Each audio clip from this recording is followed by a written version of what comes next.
Great morning, great afternoon, and great evening, whichever you may be tuning into the video, man.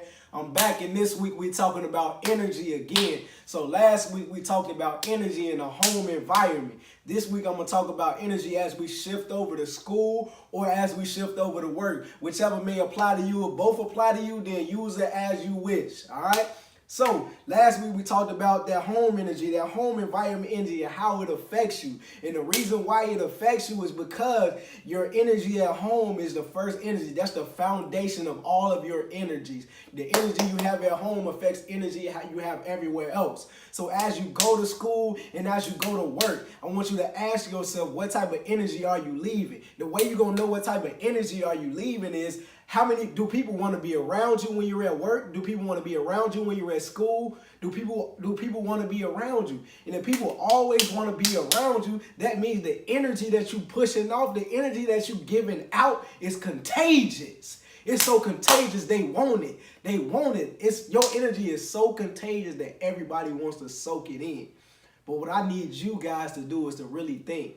All right, so if those people at work and if those people at school, they want to be around you, they want that energy from you, are you receiving a positive energy from them?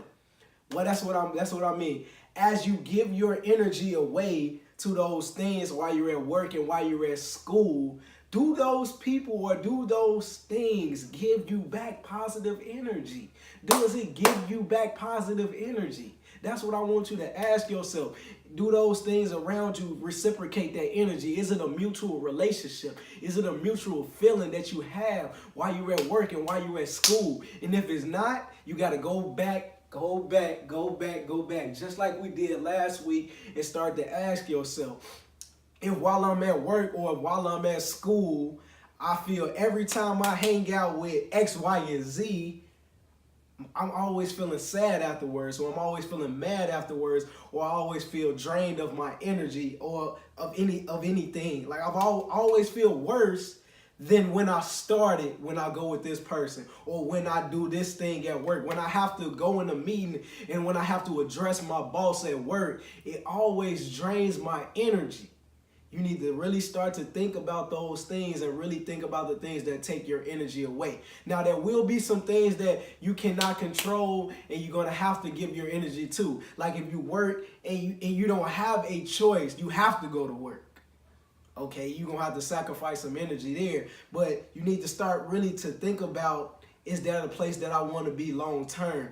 Is this something that's sucking the life out of me? Not only just sucking the energy out for the time and the day that I'm there, but is it sucking the life out of me? Is it making me not want to exist beyond this point, beyond this thing that I'm doing today? So that's what you got to ask yourself. And if you answering that question and you saying yes, it's draining the life out of me. If I stay in this job, I'm going to become a person. I'm going to become stagnant. I'm going to become comfortable. I'm going to become a person that I do not want to be. I'm going to be something that I'm not.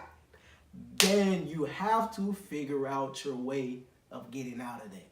You got to put yourself around some energy some positive energy, until you're able to maneuver and get yourself out of that situation. You got to continue to put yourself around people that's going to pour into you. That's why we always said, remember we was talking about inner circle? When we was in the inner circle video, we was talking about surrounding yourself with people that are either on the same level as you or on a higher level. And that's the reason why you want to do it, because you want the energy that you're getting from them to be good, and just as good as the energy that you're giving off. That's why, man. So just examine those few things while you at work and while you at school, man. Next week, we about to get into the real stuff, man, the real stuff. And what I mean by that is next week we talking about when you're not at work, when you're not at school, when you're not at home, who are you surrounding yourself with? What are you surrounding yourself with? What are you doing? And we're going to talk about that energy next week. All right, man, that's it for this week, man. Y'all be great. Like, watch, and share this video because it might be somebody that needs to hear it, man. But remember, you already know that greatness starts right here, man. And we all got it in us, man, because greatness is who we are.